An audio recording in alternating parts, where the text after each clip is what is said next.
he'll ask that priest to cut it, and then he will cook food with it, that human dead body. And these two people will be sitting and wondering how you are supposed to eat this human meat. And then when the time came to eat, these Agori was giving in different, taken some plate and then serving. And when he was serving, it was rasgullas. Correct. So they can change the form. They can change the way it is. So even when they take wine or rum or whiskey along with the blood, that turns into elixir, amruta. Yeah. So he has transformed that into some proper sweet, and then it was the most tastiest thing they have ever eaten. And but that Brahmin priest ran away from them. Yeah. And he didn't want other people who are not on that path to trouble him, and that's why he keeps that fierce demeanor, so that nobody will come and disturb him. Correct. So that is how they do, but if you really understand it properly, that is, Tantra is the fastest way. In fact, Sadhguru, Nityananda, all these people have gone on the Tantra path. They don't go on the yoga path. It is not possible to achieve very quickly without Tantra. Yeah, what's the hurry? We'll do it slowly. Yeah, we'll do it slowly, but that is ultimately you have to come to Shiva. So, like each of the linga, they will have this arsenic, and you will have this mercury. Okay, so even in the Coimbatore, they have put mercury and all that. Normally, all lingas will have that mercury. So it's called pashana, no? Meaning it's poison. Meaning anything that has got that linga. One of the constituents of it is pashana. Correct. So it is actually like this, that when you put mercury in fire, so it's like vagina and the penis. So what is the depiction here is that the Shiva that is a Shakti once united with Shiva will not lose the energy anymore. So it will be firm. So you will see that linga and the yoni being together. So to mimic that, what they do is they put fire and this mercury. So the sperm and egg is mimicked. So that is the Shiva Shakti way of doing it. So the embrace which happens is that the Atma then combines with the Paramatma. So it will lose the individuality self. So the Shakti has taken the form of this individual Atma in search of its Shiva. So each one of us are doing that. In reality, we are searching for what we are and who we are and why are we doing this and all that. So the Bhuta Shuddhi happens, and then the Chitta Shuddhi happens. So when the Bhuta and the Chitta Shuddhi happens, there is no binding on the Shakti to manifest at will. Then it will join with the Shiva. So you can do it using the Shiva Tantra. Is the best thing to happen, but you require a qualified guru to initiate and do all that. Otherwise, you will have to go by the long route of Upanishad and all that, which might take many lifetimes before it happens. And even there, you require a qualified guru. So this is what it is. So shall we continue on what? Shall we, any topic, or should we go back to Bhagavad Gita?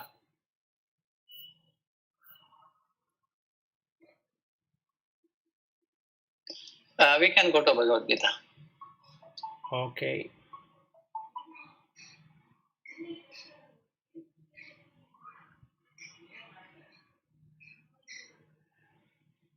Okay, so now we stopped at verse number 9, so we'll go in detail on that verse number 9. Suhrin mitraha arihi udasinam adhyastha dvesha bandhushu sadhushu api cha papeshu samabuddhihi vishishyate. So what is this samabuddhi, equanimity? From the last 2 days, that is on Saturday and Sunday, thanks to that Agora book, I am reflecting it in another way also. So what happens to the subtle body? Now you can make yourself as a subtle body, leave the physical body. When you leave the physical body, really, if you can leave the physical body, none of the diseases are binding on you. It is binding on the physical body. So if you are that astral being or that subtle body, which is in search of its own peace, should that being then be concerned about nominating, qualifying, identifying, and wondering about who these people are? Meaning, when we see a good hearted person, when we see a friend, when we see an enemy, or when we see somebody who is indifferent, one who is neutral, and one is having hatredness, and one who is considered as a relative, one who is a sadhu, that is a person who has bent all his six vairis or arishad varga, and one who is sinful, so that is one saint and one sinful person. Should that astral body be concerned? This really works out well in the verse number 9.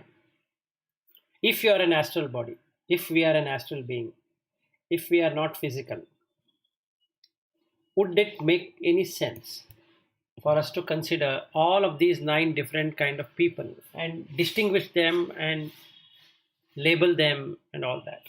Is it really required? The answer is no, because the mind is then equanimous. In fact, it becomes compassionate. Like I was,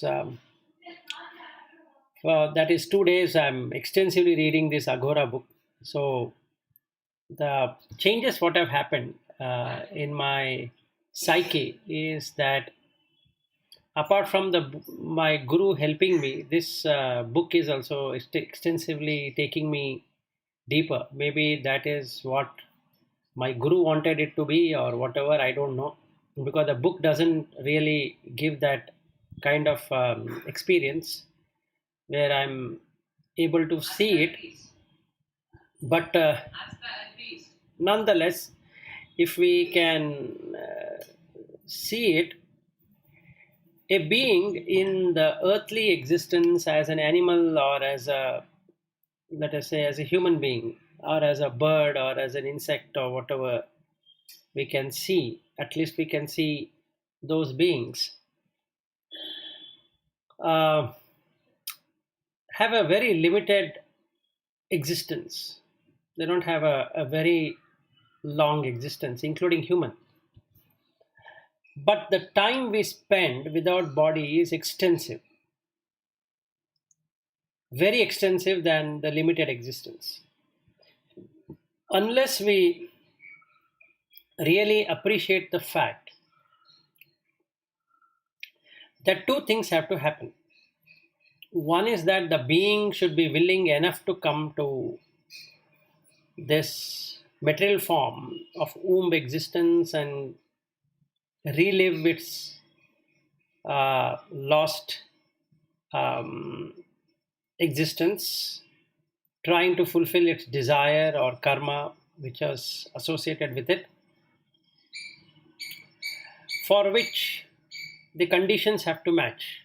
The father and mother should have some karma bandhana with that being, and the being should have a longer karma bandhana with the earthly existence. Otherwise, it's going to die pretty soon. That is, as a few-year-old child, it might die. So, if we went to say Dhirga Ayu, that means a long life. what it really means is that this person should be in bandhana for a long period of time. Then only there can be dirgha ayu in that body. So either way, the being is tortured, punctured, or whatever we can use. As an astral being, it is in fear, and as a bodily being also, it is in fear. Now, one second.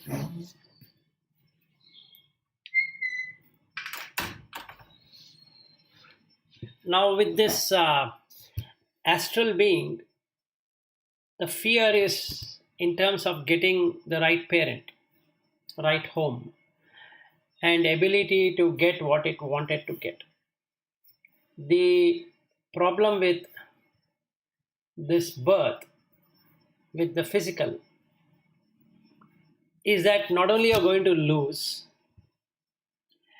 but all that what was thought to be germinating might not even happen. That means both sides there is only dukkha, suffering, whether it is astral world or non-astral. So there's basically no respite for any being whatsoever to escape this tyranny of death and keep on rotating around without anything being met, whether with the physical apparatus or without the physical apparatus. So if we are able to see that agony for once, then that person would not really worry about these 9 different type of people whom we find in the samsara, because they are doing what they wanted to do with their physical body. So there will be people who are sinners, there will be people who are saints, there will be people who are neutrals, hatredness, relatives. Okay, and then you will have indifferent, then good hearted and friendly. 9 different individual. But if you want to see the well disposed people all the time, that's not possible, because that is not in our hand as an astral being also, because you'll have all kind of beings without bodies. You'll have sinners again there, you will have saints, you will have enemies, you will have so many people around, but without any body. So, like I was telling somebody, that in my home today, if I were to see, there's so many beings at our home who don't have a body, but I am sure they are listening to whatever I am talking. And my guru is also there. So I know he is again an astral being who is helping me. So my home is filled with astral bodies. Now, in the case of mine, this astral being is able to enter this physical body, take over, and start explaining what it wanted to do. So it is able to use the apparatus. And once it starts using the apparatus, I don't exist. So currently, if I see, that is what is happening. Now, what happens to this person who was there? It's just the mind, so it shuts down, and that guru's mind start operating through this body. So it is like he has taken this body on rent and is doing whatever he wants to do. There is a benefit what is accruing in this being who came into this samsara with a particular set of a parent, is that that being's mind is purified by this guru, which makes real tremendous sense. So then, in case that being who took this body as refuge and able to see that everyone is an astral being ultimately, then these 9 different flavors need not be taken at all. They can be considered as all as one. So samabuddhi. So the person does not view anything different at all, because there is nothing that is really different. So if there is nothing that is really different, then there is no need to worry about or do anything whatsoever except for being compassionate with all beings. That's what Krishna is trying to say. So one thing we need to understand is that we are not alone in this samsara. There are many, many, many beings. Some of them, right now, what we see, have bodies, but most of them don't have bodies. They can be divine beings called as gods. They can be beings which don't have good intent. They can be called as asuras. And then that in English can be titans. Then they can be beings which are lower in their existence, but not able to get a human form, not able to get the animal form or whatever form. Then we can call them as pisachi or paisacha. That means they are yet to get their any kind of good existence. And then there are hell realms of existence, where due to their misdirected intentions while in human form created so much of mess within themselves that the mind pulled the consciousness to that existence. So we have devas, we have brahmas, then we have this human form, then we have all of these forms. The form what we are seeing is what can be perceived, but there are beings who have no form yet can be perceived, but we are so gross in the mind that these forms cannot be perceived. So once the person's perception becomes sharp and can really perceive what has to be perceived, knows that only loving kindness and compassion are the only 2 things he can use, nothing else, considering the amount of agony the person is undergoing in not having the body, and seeing those people who are wasting their time in sensual attachments, that once they lose that body, they become exactly what they didn't want it to be. And they get caught up in the animal realm of existence, because that is where the sensuality leads to.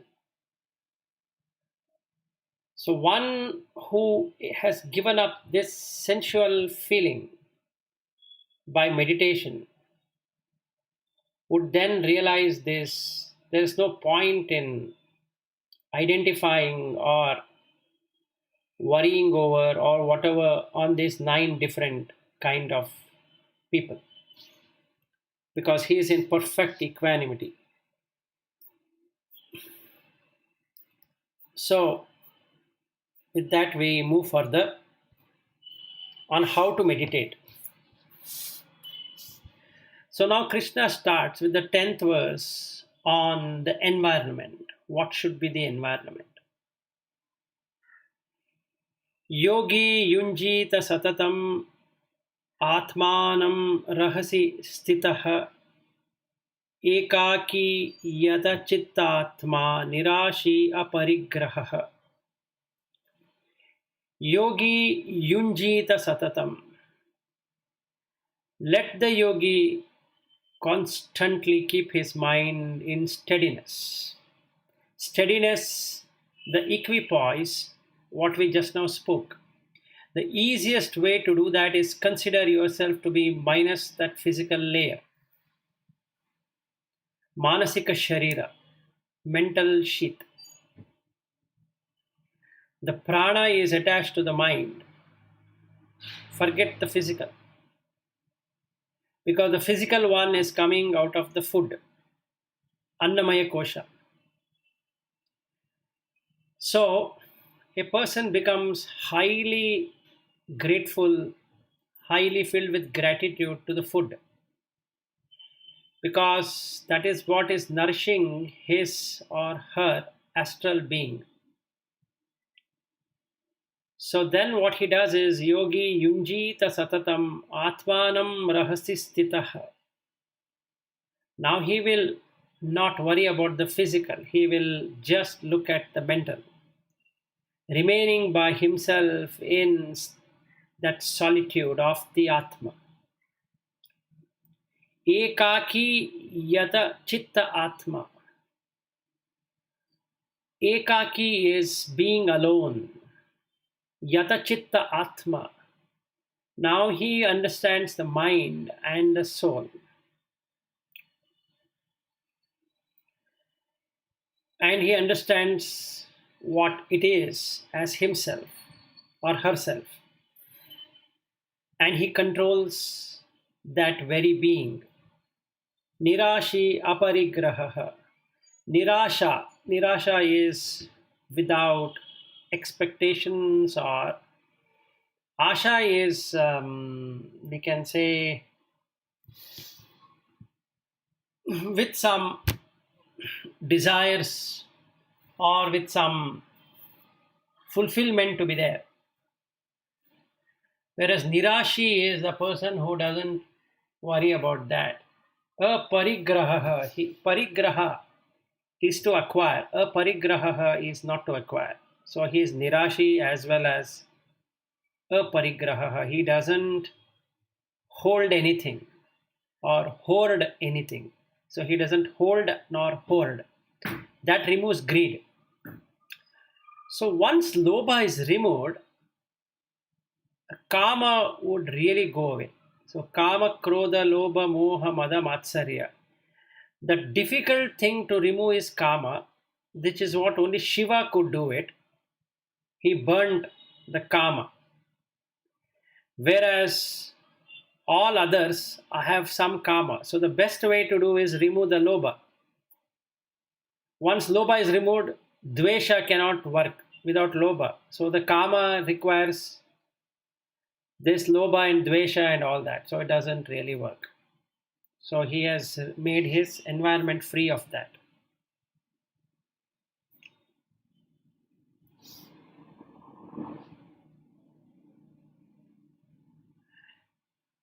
And yunjita, yuj means to unite. It's another word for yoga. Yunjita satatam. That means he works steadily, not allowing anything happening to his body, mind, and intellect faculty to go behind the senses, and thus Atma is not misused. Then the 11th one, he now chooses the spot for meditation. Suchau deshe pratisthapya stiram asanam atmanah na ati uchritam na ati nicham chaila ajina kusho uttaram. Now shuchau deshe pratisthapya. Now there are two kinds of cleanliness. Shuchi is the body cleanliness and mental cleanliness. So when you look at the body cleanliness and mental cleanliness, he has to find a desha, means place. Pratisthapya means establishing. He establishes that. Sthiram asanam atmanah. Sthira means firm. Asana is the posture. Both the mental posture and the physical posture is firm. Atmanah is Atma, which is within the mind. Na ati uchritam. He doesn't feel proud about it in the mind, meaning he doesn't use high beds. Na ati nicham. He doesn't bring himself down. Down in the sense trying to blame himself for everything. Neither he starts appreciating himself for what he is learning, nor he makes himself disrespectful for whatever he is not able to do. He will not do both extreme. And also doesn't do physically, because in the mind, if he does low activity, then his physical also will be low. In the mind, if he does a high activity, it then creates ego.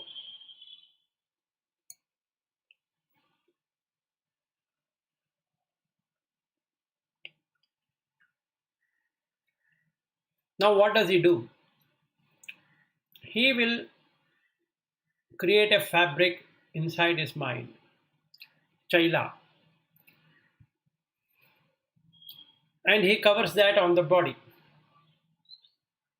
So it becomes a cloth. He covers the negativity which are going to arise, so that only positivity can come. So this is the status of the mind, and he covers himself with the cloth physically.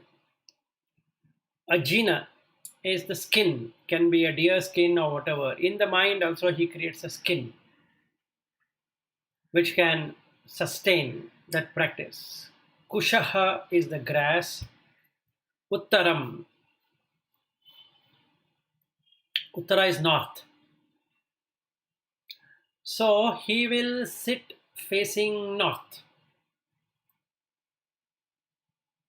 In his mind, he will face north, meaning he will make it higher.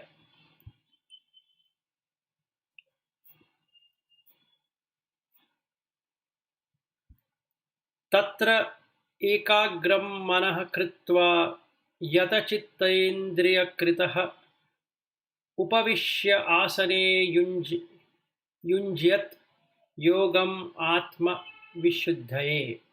Then tatra ekagram, one pointed, manaha, his mind, kritva, having done. How did he do it? He did it through shuchi. That's the first thing. Shucho deshe pratisthapya. That if it is not established, his mind will not come into equanimity. And then his chitta, the thought process, the impressions. Indriya kriya, the kriya is the work. Indriya is indravanti iti indriya. That means which runs towards the sense objects or the indriya. Now he is controlled. Upavishya asane yunjit. Being seated, let him practice. Yogamatma vishuddhaye. For the purification of the mind. Because mind also has this movement of consciousness. It comes and goes, and that is the Atma. As long as the mind is there, Atma also there. The mind goes away, Atma has no work to do. So basically, mind has to be purified. This is exactly what he is trying to do. He will now prepare the mind and the senses. Who is preparing? The Atma is preparing its own mind and senses, withdrawing itself from the external object and going internal. For that, if we get into astral mode of existence and forget this physical body altogether, that you never had a physical body, then you cannot identify anyone except that you get compassionate and you get loving kindness for them, because everyone has a limited existence in this physical world. Nobody can say that I can exist forever. And the food sheath, ahara, which is the Annamaya Kosha, is not guaranteed one. Whatever we want to eat, might not be able to eat. Even if it is available, the body might not be ready to eat. If the body is able to eat, that particular item might not be available. So both have to happen. So that means there are a lot of challenges for maintenance of the body. So we should be so grateful that the food is being served, we are able to get the food so that body can grow. It's not I'm growing, it's the body which is growing. So the mind will not be able to let go of this body consciousness till time it understands what really it is. So that is the first thing I think we need to do to establish this state, that is the mind and senses. Now once he does that, then he's studying the body. Samam kaya shiragrivam dharayan achalam stitah sampreksha nasigagram stvam dishaha cha anavalokayan. Samam kaya shiragriva. Sama is equal. Kaya is the body. Shira is the head. Grivam is the neck. That means to say that not bending too much in the front, not going too much in the back, becomes erect. Dharayan achalam sthirah, holding them still and steady. Sampreksha nasigagram swam, gazing at the tip of the nose. Dishahacha anavalokayan, without looking in all direction. Prashantatma vigatabhihi brahmachari vrate stitah manah samyamya machittah yukta asita matparah. Prashantatma, which we have already covered the different stages of the mind. In that it becomes prashanta, pradarshena shantah. At one who can be seen demonstrating that shanti. Atma vigatabhihi. Now this person becomes fearless. He no longer cares about the death because he is already dead. So he becomes serene minded. Brahmachari vratestidah. Now he will become a brahmachari. So now let's work out and understand what this brahmacharya means. It is formed by two words, Brahma and Acharya. Acharya is to perform. Brahma is Braha Mana. That is, mind is expansive. Normally, when we are associated with sense objects and sense perceptions, our mind is contracted. We have a limited existence. And out of the five senses, the most easily available yet difficult to gauge or continue on that is sexual union, because it is very limited and it involves too much of laborious process. And if we see our life from the start to marriageable age, all that is what we are doing is to the navel region where there's a food, the stomach and the genitals. These are the only two things what we are more concerned about. Everything is in that way. The remaining things, meaning the education, the work and all that, will ultimately culminate in getting into that bond. And again having children, and then they growing, and then they're doing the same thing. So it is a cyclical process. But this person has understood that that is what causes rebirth. That very act of embracing someone instead of embracing himself is what causes rebirth. Now he has decided to be inward, and that's when the mind starts expanding. When it expands, he is performing the brahmacharya. That is, he's practicing it. And one of the effect of that is the person is in celibacy, because now there's no interest any longer to procreate or to treat that very act of procreation as something to do with enjoyment. With that being gone, the person's ability to enjoy the other four senses or other five senses also goes away. That is, he's least bothered about the sense of touch, sense of taste, sense of smell, sense of sight, sense of sound. He cares little about that. In that state, manah samyamachittah, not thinking anything except for the deity to whom he is associated with. If he is wanting a savikalpa samadhi state rather than the nirvikalpa samadhi or saguna brahman or the nirguna brahman, so if he is going by the saguna brahman, Krishna says, let him think about me. Having controlled the mind, let him think on me, my attributes. Let him take my attributes. Let him install those attributes in his mind. Yukta asita matparaha. Asita, sitting in the mind. How his mind is, whether it is stable or unstable.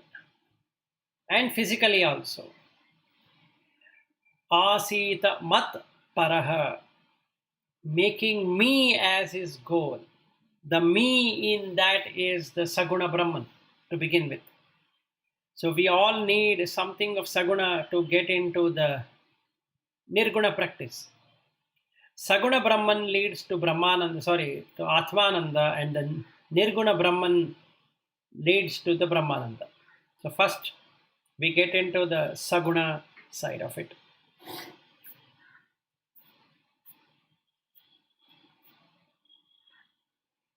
So then he says that he gives clarity on the other traditions. He says, Yunjan evam sadatmanam yogi niyata manasaha shantim nirvana parama mat samstham adhigachati. Yunjan evam sada atmanam, thus keeping the mind balanced all the time. Yogi niyata manasaha, the yogi, when his mind is controlled with sense and sense perceptions of the objects, Shantim Nirvana Paramam, peace arrives, culminating the liberation. Mat Samstham Adhigachati, by abiding in this me, the self, which is non dual, which doesn't have any existence apart from it just existing, he attains. That's what we can see in the verse number 15.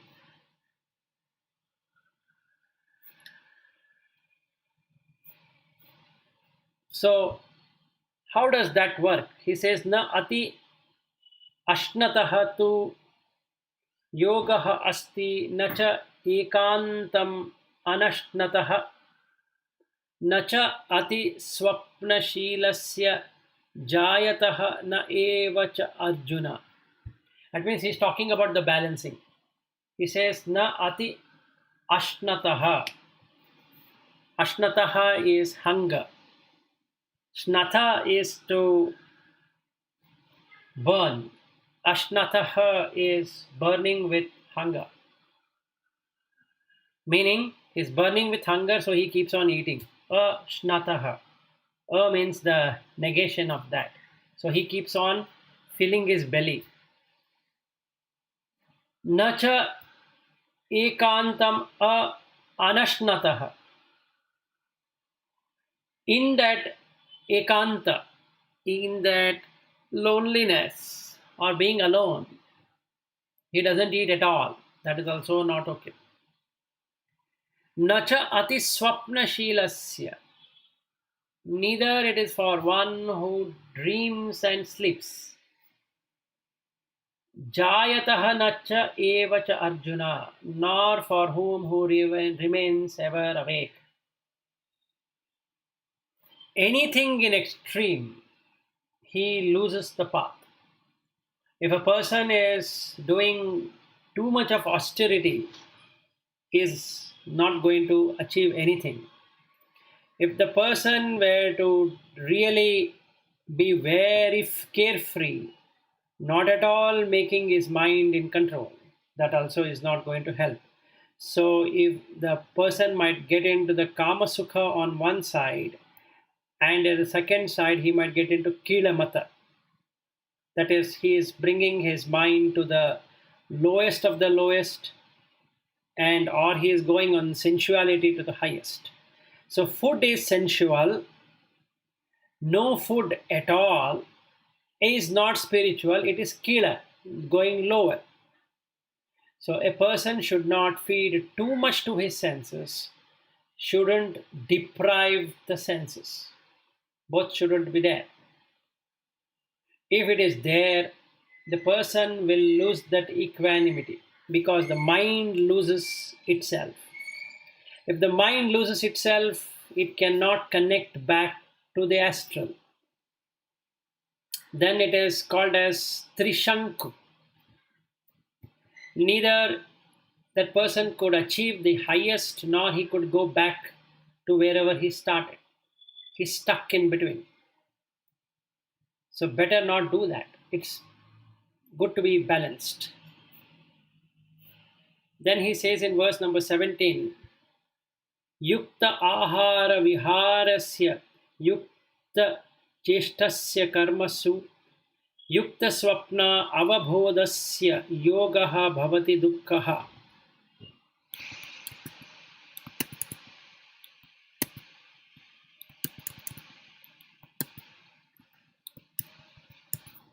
What it really means is that Yukta ahara viharasya. Ahara is the food. Vihara is indulging outside himself. So yukta, what is suitable? Yukta chestasya karmasau, who is moderate in exerting himself in his actions. Yukta swapna avabhodasya, who is moderate in sleep and wakefulness. Yogi bhavati dukkhaha. Yogi becomes the destroyer of the pain. Ha is to cut. So he can cut the dukkha. Dukkha is the sorrow, the lamentation, and all of that. So, in the case of Buddha, just to bring it, he said, Dve me, that is, these two shouldn't be done. He said, Kama sukhalu kanu yogo hino gammo puttujjaniko, and he did the same thing with the kila matanu yogo, and that shouldn't be done. So Krishna here is saying that one should not make drown in sensuality, neither one should just give up everything. In fact, a person should do everything in moderation, yet be brahmacharya, because his mind should be established in an expansive state. So once that person is in that state, he has cut off the dukkha. Without dukkha, there is no existence. Now we are coming into the nirvikalpa samadhi.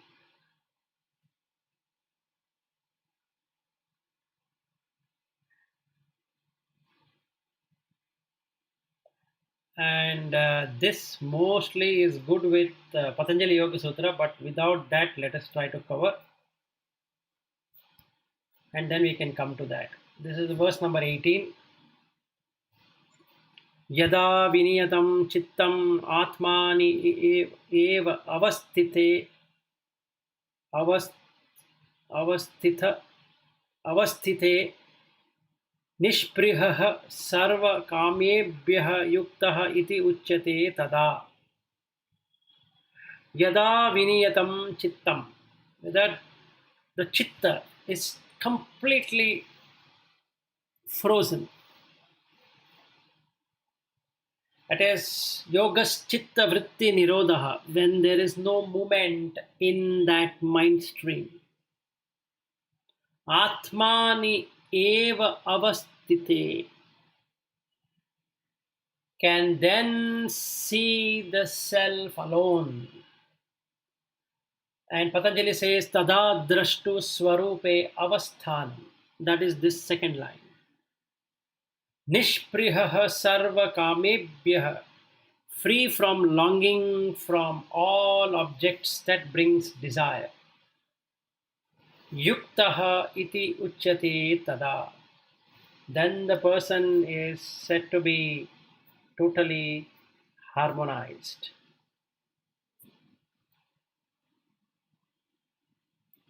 So we have three states. These three states are something to do with sattva, rajas, and tamas. So there are 5 states of the mind. First state is the mudha. We have covered this when we had done the Patanjali Yoga Sutra. It is good to cover now because this is very important for us to understand. Now, in the mudha, the grasping of tamas is there. It is totally dull, totally in dark, and sleep, or in sloth. Sloth means slowness.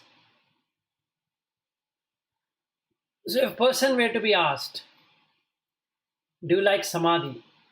He says, yes, I have samadhi for 10 hours. What more? If I hit the bed, I'm gone. That is mudha. Kshipta.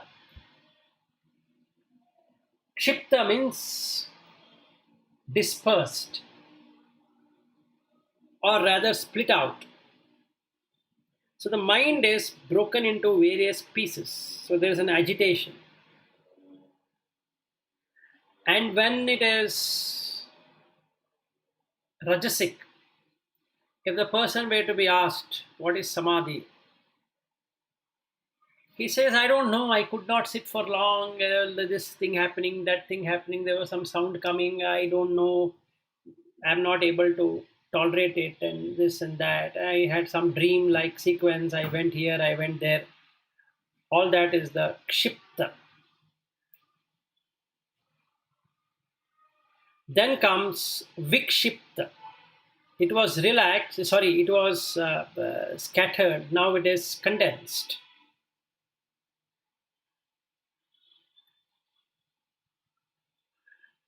So, when it is a vikshipta state of the mind, the person really don't know what is calmness, but since it is condensed, he sees everything as one and is able to sit for some time. So he says, what is samadhi? Oh, you know what? I had a very calm feeling of the mind. So I feel relaxed. So this is the vikshipta. And the mind gets into ekagrata. This is when the grip of the dosha, mental dosha, the two doshas, rajas and tamas, starts to evaporate.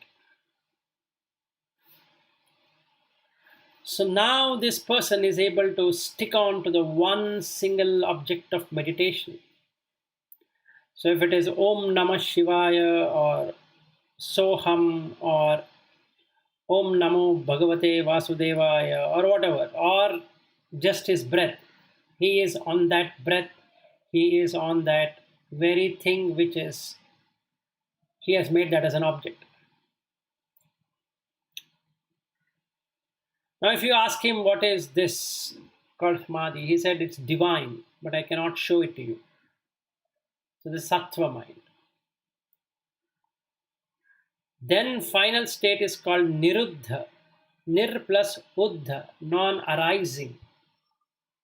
Uddha means to arise. Then he comes into asamprajnata samadhi. It's pure mind. It reflects consciousness. The mind has become like a lamp which doesn't flicker. In the ekagrata, it is a lamp, little bit of flickering.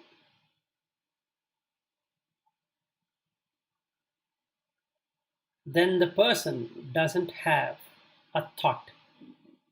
Chittas have got into condensed, further condensed into freezing. In that, the consciousness shines. So these are the 5 states a person can go. Generally, when we start meditation, the person is in mudha, doesn't know what is meditation. When we say the person, the mind doesn't know. So for it seems sleepy, he yawns or he or she yawns and is disinterested. If asked, why don't you come and sit for meditation, he'll give some excuses. Then kshipta, there is an attachment, there is an agitation. Vikshipta, there is condensing, there is interest. Ekagrata is able to establish one-pointedness in something. Niruddha, fully established. So what we are talking here is a fully established person.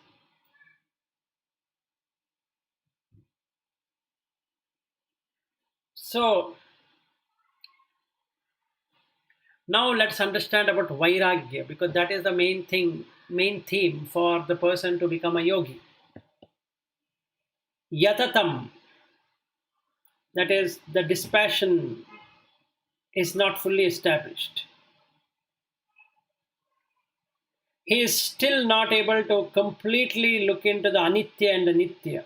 He still sees the anitya in nitya and nitya and anitya. That is unreal as real and real as unreal.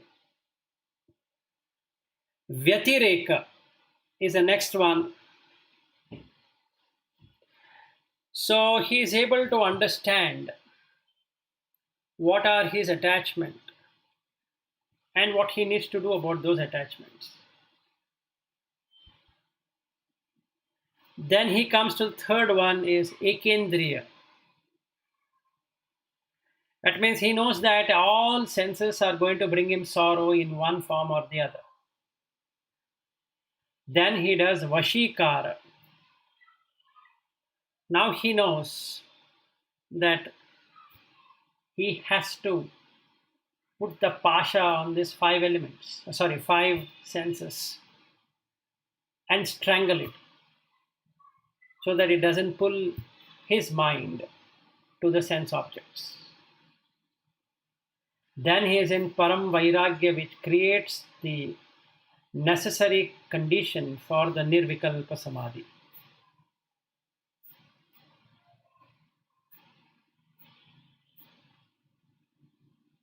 Any questions?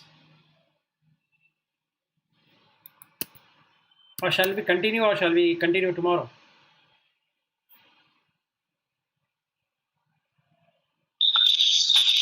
Good. I was in that stage when you are explaining. Maybe you can continue tomorrow. It's 1 hour, right? Already. Yeah, it is more than an hour. Yes, continuous. Because you are continuous. Yeah, it is becoming like a discourse. Yeah. So what do you... No. Fully listening, it was very good. Okay. All slokas. Generally, I used to see the book and also refer what you are talking. Today, I shut everything, only my mind was on your the words coming out, knowledge. Okay. Lata, Padmashri, any questions? No, Vilas, I don't have any questions. Very nice. So nobody has any question. Good. See, this mind, daily when you start meditation, it starts from ajnana to jnana side, or initial part. I agree that it's ignorance, ajnana.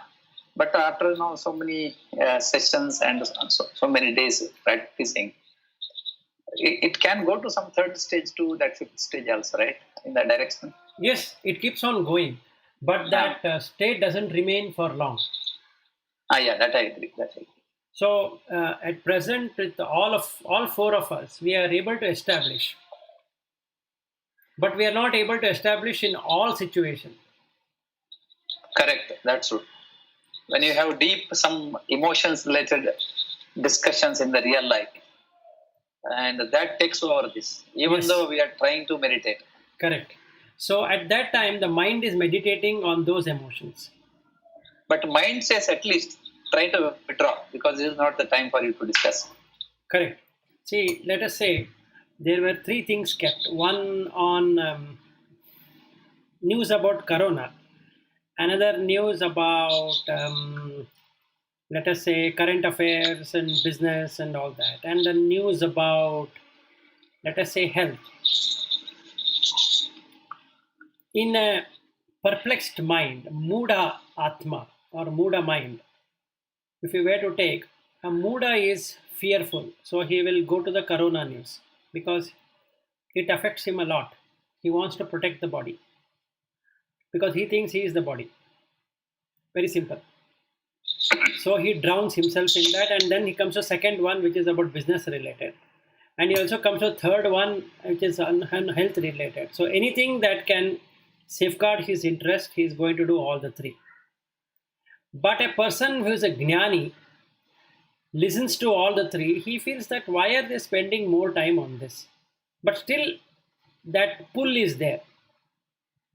That is the jnana marga. But one who is a fully jnani, he just sees that as sound.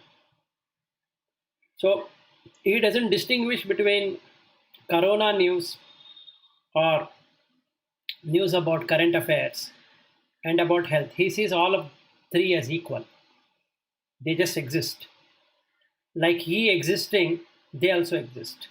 So there is no agitation in the mind because he knows that he is not the body.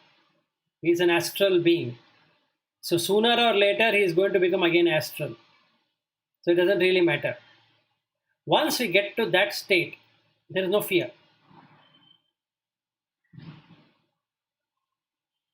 So our knowledge every day, packets what we are getting, is to make us fearless. Yeah. See, now this prapancha is nothing but that Maya Jagat is a combination of these trigunas. Correct. Any combination gives different colors and different prapancha and different way of mind thinking.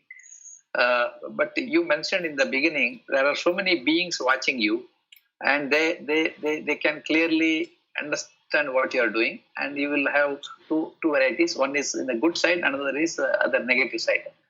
So Guru is there from the positive side. He is coming through you, and he is communicating with us. What is that intention of that Guru that he should communicate to us through you? Is it your desire, or it is our desire, or it is Guru's desire? It can be a combination of all the three. Meaning, if we were to someday unearth our memories, we all might be really surprised to know that we are connected in one way, and the Guru is also connected in the same way. You might have studied under the same Guru as mine, where I might have surpassed some of it and you were also doing it. Now, to make the things more easy, this Guru is entering through my body and talking to all of you. And but that day you were saying that you remembered the Guru and you were able to feel something, right? Yeah. That means you had the same Guru with you earlier. So there is some kind of resonance for sure. This Guru is not doing it for everyone, right? Yeah. No. He's doing for some people whom he knows. So he knows his existences, but we don't know our existence. He knows that we were his disciples in the past and we are in search of it, but we don't know that we were in search of him. That is the current crux of the problem. But if we were to come to know both, we will come to know the Runanubandha between the Guru and the disciple.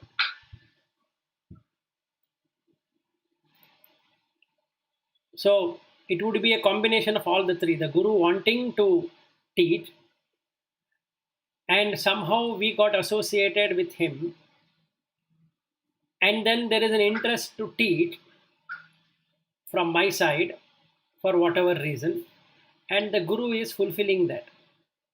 So in that way, I am not the person who's teaching anything.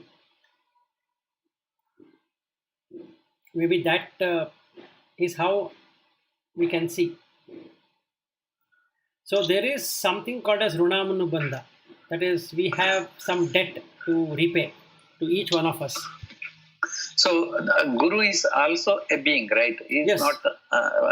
He is also Mumksha, going in the direction Correct. of moksha. Correct. And what is the necessity that he has to take care of us? He can do his own what do you call it? Prayatna, Shraddha, Prayatna, and then he can go to the higher level. What is the need? Is it a Runanubandha need? No, actually, yeah, there is a Runanubandha where he has promised that he is going to uplift us. And he is able to know that here are my disciples in this form. So let me go and help them. And then I will, once I complete my duty, then I will liberate myself. This Is it that way that for his liberation, he has to fulfill something when he is not in that human body? Is it possible that way? That is how every life is. But if you really see the Satya Sai Baba, he was saying that he is a reincarnation of Sai Baba, correct? Yes. That means he was aware that, let us say that Sai Baba was aware that he is going to be born as this Sai Baba. So why did he do that? Maybe he thought that his work has not got completed. Just like Sri Raghavendra, he said before he was put into the Vrindavan, he said that I will remain here for 700 years. So 1671, he went into Vrindavan. So 700 years means 2300. Until 2300, he is not going to go beyond whatever he has gone. So he will be rotating there only, in the astral plane of existence, helping people. Helping whom? Helping the same astral beings who are in search of something with body. That's all. The only difference is that all of us are astral beings, Manasika Sharira, who are in search of whatever we are in search of. And this astral being, out of compassion, will help. And there are astral beings who really don't want to help anyone and they want to fleece. That is also there, just like what we can see on the roads or in the offices, at homes and all that. So basically we are all astral beings. The only difference today we have is that we have a body. So this Guru would have made himself in that way to help us, because that was a Runa for him. And we have a Runa. So we are caught up in this Runanubandha.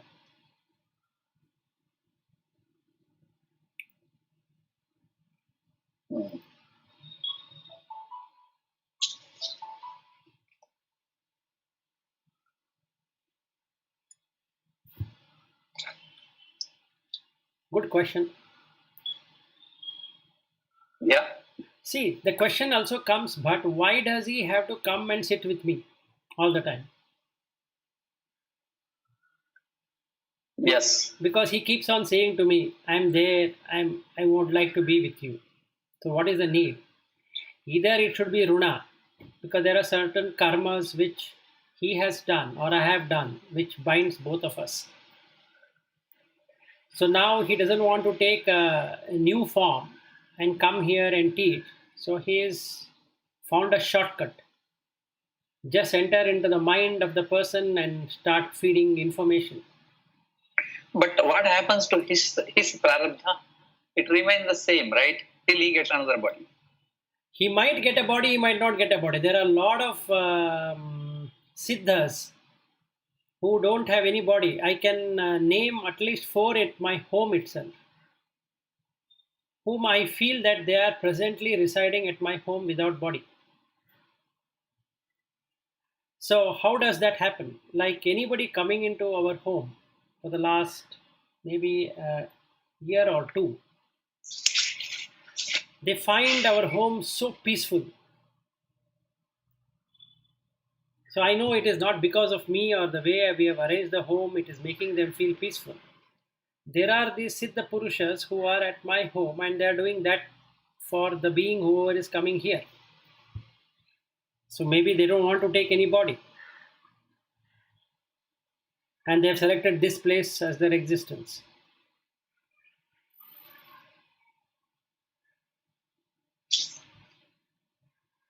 So I have a lot of paranormal activity happening at my home.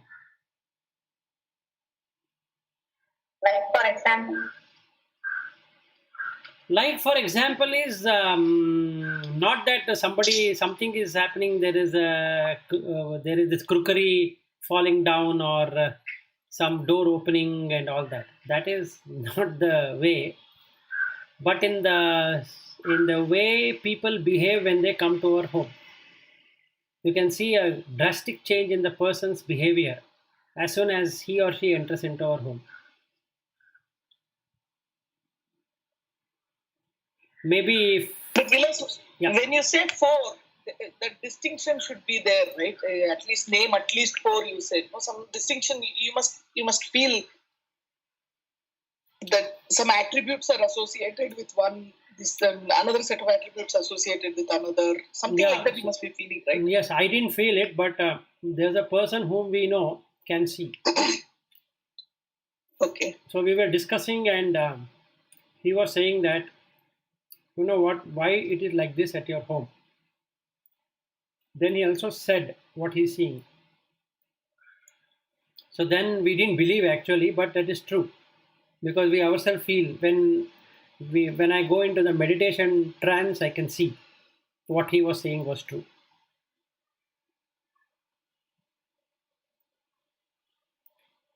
It goes so deep, Padma Shri, that you can feel the presence of other beings. No, I fully agree. I don't dispute it at all.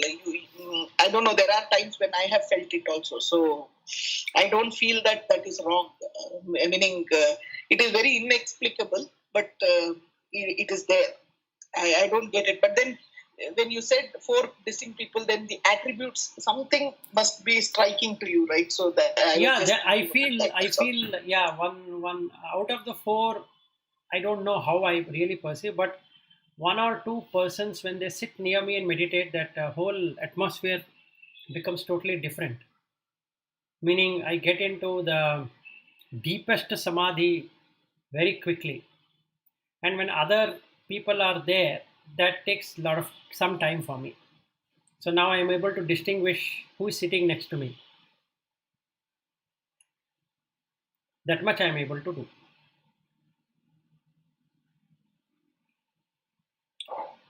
And on top of that, this guru. So I have no idea whether there are 4 or 5 or these are the 4 people who are teaching me, and I don't know. so is this blue light which I keep seeing, it's also some being? Light is the blue light is the normal way the consciousness sees. is seen by the two eyes. That need not Okay.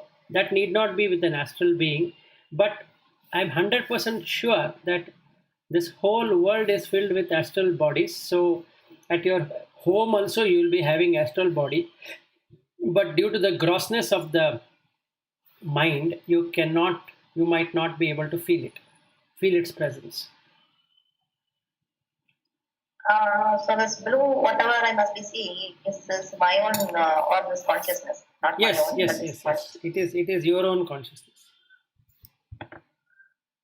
Generally, you will see it like a light. You can see it like a blue, electric blue flame. Then it is just a blue flame. Can be various combinations of blue. Yeah. So I see it as the blue circle. And Yes. sometimes pink one in the center, or sometimes it's golden ring, and then a star, not a star, a diamond in the center, and all that. Hmm. The different kinds. That can happen. But it is all part of that consciousness. Meaning, what is happening, Lata, is that the consciousness is ever reflecting. Now, the mind having taint, it is seen as blue. Okay. It's like that. It's like this tinted glass which is blue in color. So the light falls on that, and you're seeing it blue. Now, that is replaced by white, transparent glass. Then it just reflects itself. Yeah. Okay. So this blue vastness which I see when I close my eye, that is also this consciousness only. And Yes, blue, blue, and blue. Yeah. blue and blue. Yes, correct. About every time I am not able to see it, but then sometimes it is so uh, vibrant. Yeah, because the manasika guna, which is tamas and rajas, have to slightly move away. Then sattva comes and it is able to showcase that. Okay, but when sattva comes, it has become transparent. No? No, even a little bit of sattva will show the blue color. Okay. But Actually, really full sattva comes and becomes transparent. yes, Transparent light. perfectly transparent. Yes, only sattva remains means perfectly transparent because it is pure transparency. Yeah, okay.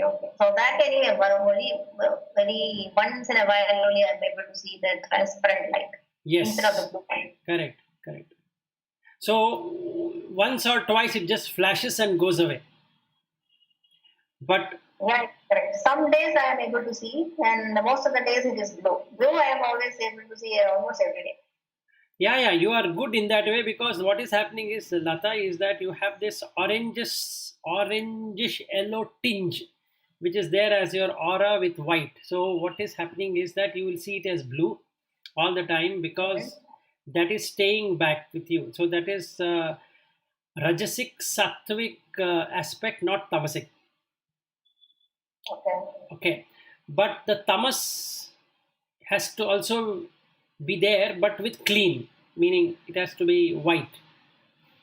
Mm. It can't be Okay. transparent, it has to be white. So then what happens is that the movement is there. So when it moves in, sattva fills it up. Mm. So it becomes highly transparent kind of object, which shows. It's like this, Lata. I think I sent that paper clipping, that book clipping where why it is blue. I think if you read that. Yeah. I have read that. Yes. So when you take water from a lake which was looking blue, it is white, or it is in fact transparent. It is not even white, right? So the sediments down there is the tamas. The light reflection as blue is the rajas. But when you take the water from the pool, it is transparent. So sattva, rajas, tamas is like that. On the mind consciousness, you have only two eyes. The third eye, the wisdom eye, is missing. So when the third eye opens up completely, the wisdom eye opens up, then the two eyes are not required. It becomes very easy. Meaning you can then see that it is just transparent. There is nothing like a blue coming or green coming or whatever. So it becomes colorless basically. Yeah. And right now you are in that Rajasic Sattvic kind of tendency. That has been for a long time now. Yeah, slowly it will melt away. So you have to bring in that awareness, which you have started to do, right? It's been second week, I think so. Yeah, correct. So that will automatically clear off both the Rajas and Tamas. Okay. Okay, then almost 10. Time to have another meeting. Yeah, sure. Thank you. Good day. Thank you. Yeah, good day. Bye. Bye.